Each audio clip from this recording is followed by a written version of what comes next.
warahmatullahi wabarakatuh. Salam sejahtera untuk kita semua. Perkenalkan, saya Istini dengan NIM 223355, mahasiswi Fakultas Manajemen Universitas Primadgraha.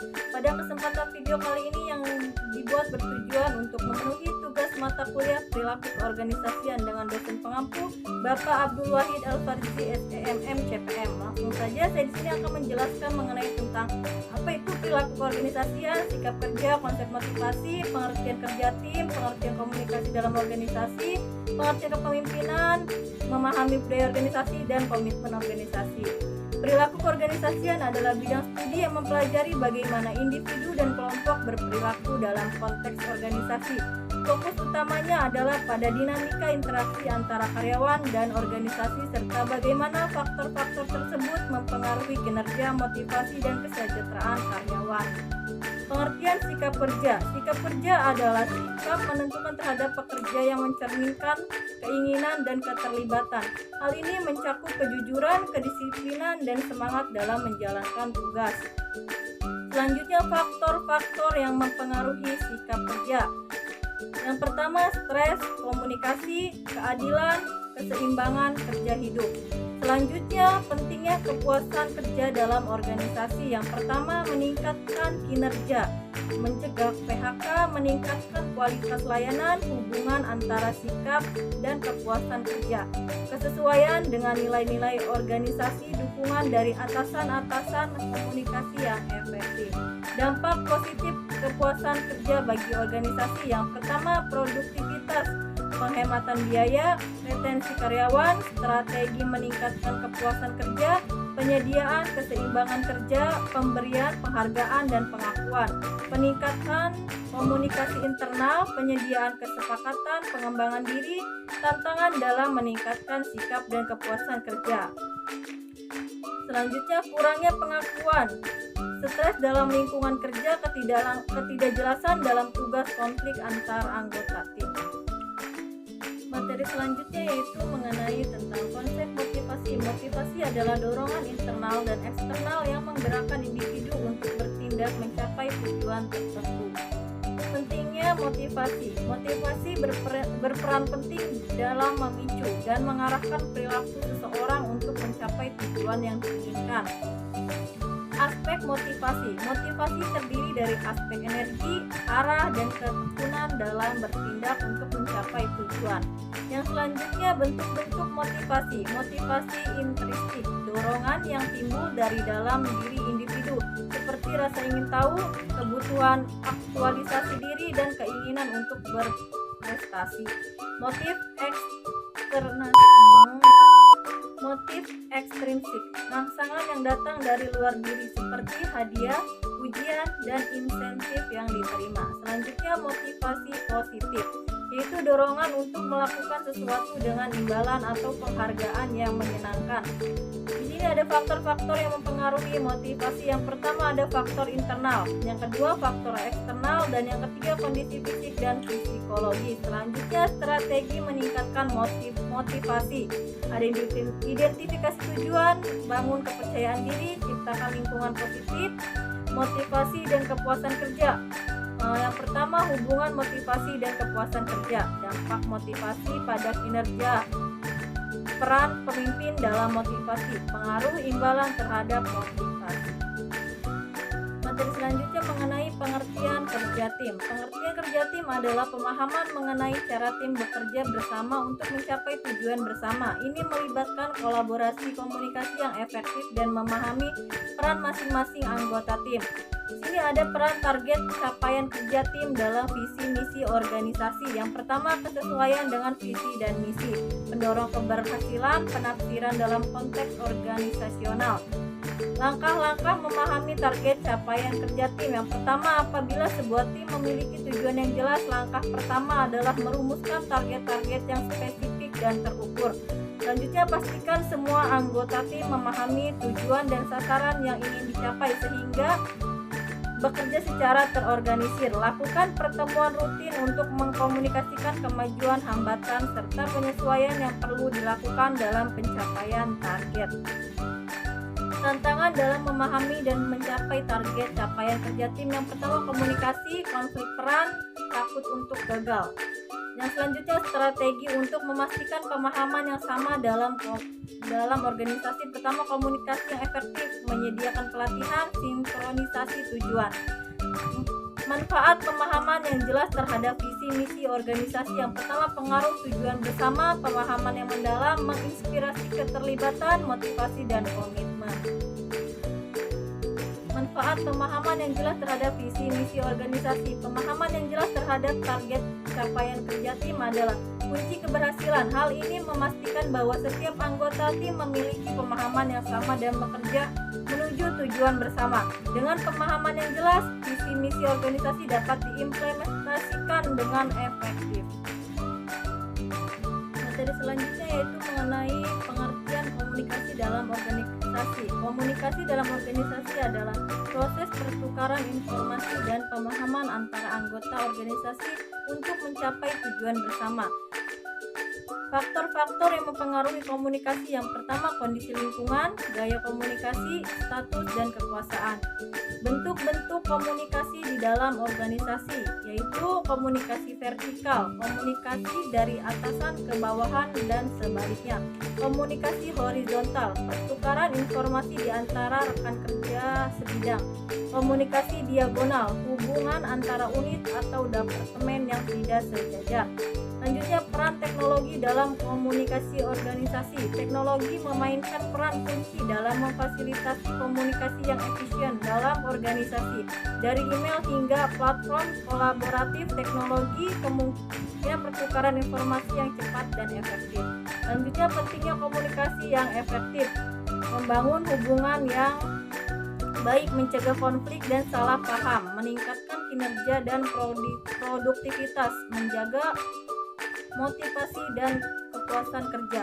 Selanjutnya, strategi meningkatkan komunikasi dalam organisasi. Peningkatan keterbukaan, pelatihan komunikasi, penggunaan platform kolaboratif. Pengaruh budaya organisasi terhadap komunikasi. Yang pertama, kepemimpinan, kerja tim, kepercayaan, keragaman. Selanjutnya, keterbukaan dan transparansi dalam komunikasi organisasi. Keterbukaan dalam komunikasi organisasi menciptakan kepercayaan dan keterlibatan yang kuat di antara karyawan. Transparansi memastikan informasi jelas dan tidak disembunyikan, membawa keadilan dan kesetaraan. Tantangan dalam menciptakan komunikasi yang efektif, perbedaan bahasa dan budaya, keterbatasan teknologi, dan kompleksitas struktur organisasi. Materi selanjutnya yaitu pengertian kepemimpinan. Kepemimpinan adalah kemampuan individu untuk mempengaruhi, motivasi, dan memberdayakan orang lain dalam mencapai tujuan organisasi. Seorang pemimpin harus mampu menggerakkan bawahan untuk bekerja secara efektif dan efisien demi mencapai visi dan misi organisasi. Pentingnya kepemimpinan dalam organisasi, mengembangkan visi dan strategi organisasi, mempengaruhi dan menginspirasi karyawan, memfasilitasi komunikasi dan kolaborasi. Di sini ada faktor-faktor yang mempengaruhi kepemimpinan. Yang pertama, kepribadian. Yang kedua, budaya organisasi. Yang ketiga, pengalaman. Yang keempat, tuntutan lingkungan. Selanjutnya, tipe kepemimpinan otoriter. Kepemimpinan otoriter adalah gaya kepemimpinan di mana pemimpin bersifat dominan dan memaksakan kehendaknya. Pemimpin otoriter mengambil keputusan sepihak tanpa melibatkan bawahan serta menuntut kepatuhan penuh dari anggota timnya. Karakteristik pemimpin otoriter adalah membuat keputusan secara sepihak, kurang menghargai saran bawahan, dan cenderung membatasi partisipasi karyawan. Gaya ini sering efektif dalam situasi darurat, tetapi dapat menyebabkan frustasi dan demotivasi karyawan dalam jangka panjang. Selanjutnya, tipe kepemimpinan demokrasi. Kepemimpinan demokratis adalah gaya di mana kepemimpinan melibatkan dan memberdayakan anggota tim untuk berpartisipasi dalam pengambilan keputusan. Pemimpin demokratis menghargai masukan dan ide-ide dari bawahan, menciptakan lingkungan terbuka dan kolaboratif.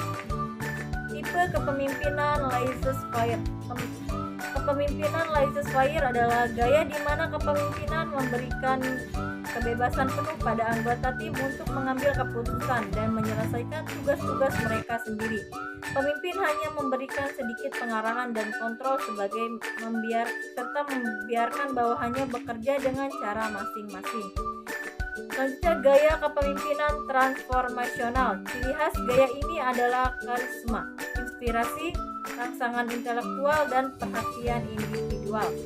Pemimpin transformasional bertindak sebagai mentor, membangun rasa percaya, dan mengembangkan kapabilitas bawahan untuk menjadi pemimpin di masa depan.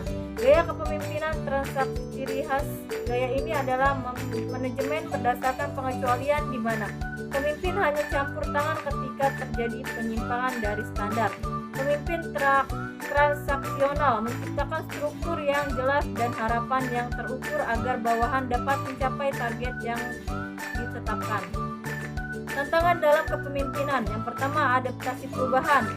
Pengambilan materi selanjutnya yaitu memahami budaya organisasi. Budaya organisasi didefinisikan sebagai sistem nilai kepercayaan dan norma bersama yang dianut oleh anggota organisasi. Hal ini mempengaruhi cara berpikir, berperilaku, dan mengambil keputusan dalam organisasi. Budaya organisasi mencerminkan kepribadian untuk dari suatu perusahaan atau instansi. Komponen budaya organisasi. Yang pertama, nilai-nilai. Yang kedua, norma-norma. Yang ketiga, kebiasaan-kebiasaan. Fungsi budaya dan organisasi. Yang pertama, mempersatukan anggota. Yang kedua, membangun keunggulan kompetitif. Yang ketiga, mendorong kinerja optimal. Yang selanjutnya, faktor-faktor yang mempengaruhi budaya organisasi: kepemimpinan, teknologi dan lingkungan, sejarah dan tradisi, karakteristik dan anggota. Nilai-nilai inti budaya organisasi. Yang pertama, integritas. Yang kedua, inovasi. Yang ketiga, fokus dalam pelanggan.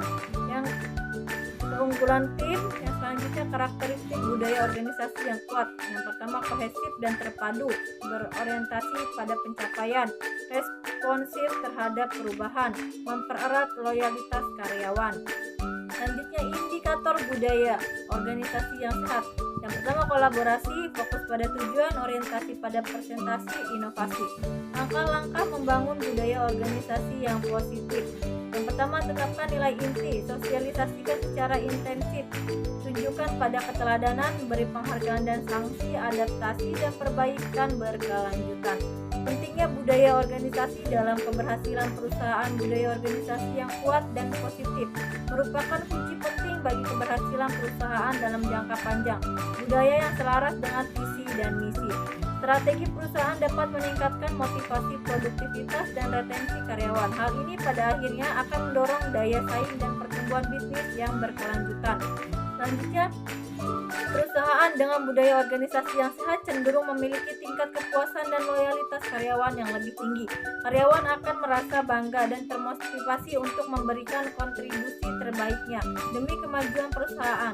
Hal ini akan berdampak pada peningkatan kinerja, inovasi, dan pelayanan yang unggul bagi pelanggan. Materi yang terakhir yaitu komitmen organisasi. Komitmen organisasi adalah sikap yang mencerminkan sejauh mana seseorang individu mengenal dan terkait pada organisasinya. Hal ini ditunjukkan melalui kepercayaan yang kuat terhadap tujuan dan nilai-nilai organisasi, kemauan untuk menggunakan upaya terbaik demi kepentingan organisasi, serta hasrat yang kuat untuk mempertahankan keanggotaan dalam organisasi. Pentingnya komitmen organisasi. Komitmen organisasi sangat penting bagi keberhasilan suatu perusahaan. Karyawan yang memiliki komitmen tinggi cenderung lebih produktif, inovatif, dan loyal terhadap perusahaan. Hal ini berdampak pada peningkatan kinerja, kepuasan pelanggan, dan daya saing perusahaan di pasar. Di sini ada faktor-faktor yang mempengaruhi komitmen organisasi. Yang pertama, karakteristik individu. Yang kedua, pengalaman kerja. Dan yang ketiga, struktur organisasi. Nah, selanjutnya komponen komitmen organisasi. Yang pertama, komitmen afektif. Yang kedua, komitmen kontinuan. Yang ketiga, komitmen normatif. Selanjutnya, indikator komitmen organisasi. Yang pertama, loyalitas, keterlibatan, identifikasi nilai, keinginan bertahan. Selanjutnya, dampak komitmen organisasi terhadap kinerja karyawan. Karyawan dengan komitmen organisasi yang tinggi cenderung menunjukkan kinerja yang lebih baik, mereka lebih produktif, proaktif, dan berusaha memberikan kontribusi terbaik dan bagi perusahaan. Hal ini berdampak pada peningkatan kualitas dan kuantitas pekerjaan serta pada pencapaian tujuan organisasi. Ini ada strategi meningkatkan komitmen organisasi. Yang pertama, pengembangan karir, penghargaan dan insentif, budaya organisasi positif, keterlibatan karyawan. Contoh komitmen organisasi yang berhasil yaitu Samsung Electronics, Starbucks, Google, dan lain sebagainya. Cukup sekian pemaparan materi kali ini, kurang dan lebihnya mohon maaf. Terima kasih dan sampai jumpa. Wassalamualaikum warahmatullahi wabarakatuh.